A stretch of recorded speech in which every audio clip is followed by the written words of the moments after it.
नमस्कार, माझे नाव यशराज बाजीराव खंदारे. माझ्या वाचनाचा विषय आहे अब्राहम लिंकन. बापाच्या इच्छेनुसार अब्राहम शेतमजूर म्हणून जमीनदाराच्या शेतात घोर कष्ट करीत असे. असे कष्ट करूनही पुस्तके वाचण्यासाठी विश्रांतीच्या वेळी तो धडपडत असे.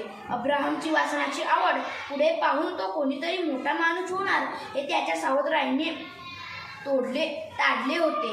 त्यामुळे पुढे शिक्षणासाठी ती त्याला सतत प्रोत्साहन देत असे.